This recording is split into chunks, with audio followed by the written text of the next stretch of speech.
Okay guys, it's the day before Halloween. The guys have been seeing a lot of bucks, so the deer have definitely been moving. We're getting, into those pre-rut conditions where the deer and the bucks are really moving, looking for does and checking things out. So it's a really good time to be in the woods. It is a little bit of a warm front today. It's been only getting in the 50s or in the 40s and 50s, but today it's up in the 60s. So, but it's supposed to drop back down tonight. So I'd say the deer will be moving. I came to some public land that we've hunted quite a bit, and I'm going back in the very back. Me and Sean came here a few days ago. Matter of fact, it's been a week ago I think now, and we found some really good scrape lines and rubs in some areas, and so I'm gonna go to one of those spots and see if any of those scrapes have been freshened up, and then figure out where I'm gonna set up. So we'll talk more about it once we get out there, but let me get my stuff together and we'll head out in the woods. I slipped up on top of this ridge where I wanted to hunt. It's a long ways. I took my time and was patient, and it probably took me an hour to get over here. I got up on the ridge and I already seen a few deer working their way about 120, 150 yards through the woods. I just see glimpses of them walking every once in a while. It's real open up here, and that's one of the reasons I wanted to come up here. There's a lot of rubs and scrapes on this top of this hillside, and it's a little bit of a saddle, so I found me a good oak tree to get in. So I'm gonna get my sticks up and then get up in the tree.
There's a big dip in the top of it, and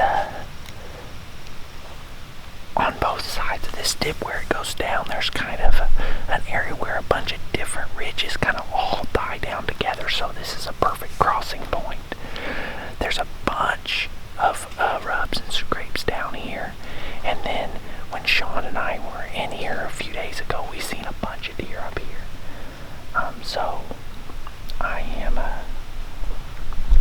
I'm set up over here just simply for the fact of it's a really good crossing place. And another thing, I'm right on top of the ridge.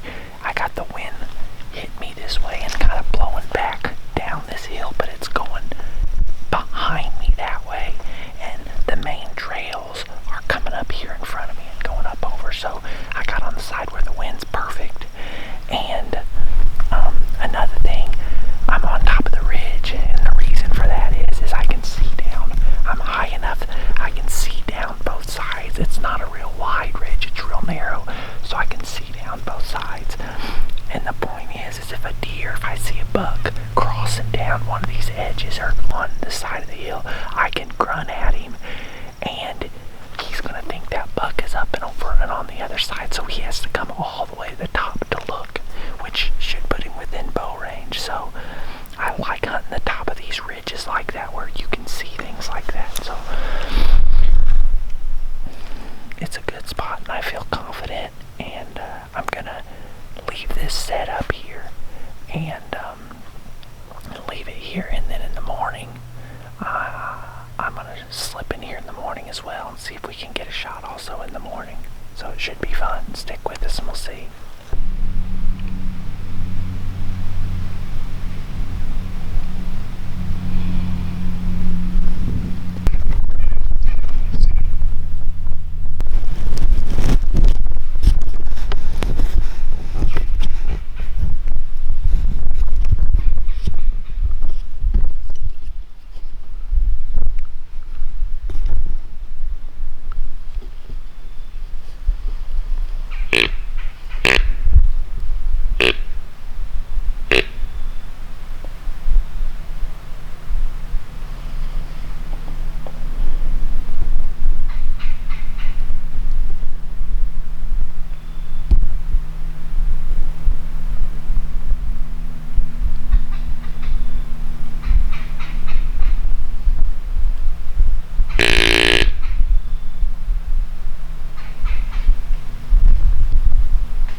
going back down this way, which is the way the wind's blowing. If he would have just came up here, he would have been good, but he kept walking this way.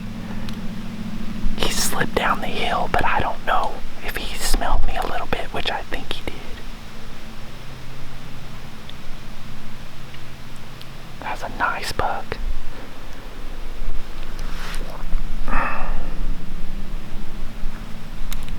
But anyway, at least I know he's here. Maybe he'll come back through tomorrow when I come in here.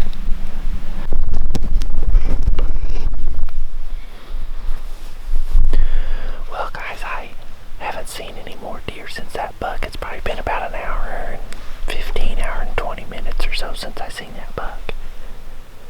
Haven't seen any more deer. There were deer all around here when I got in here, but they've moved off. I don't know where they're at. So it's the last hour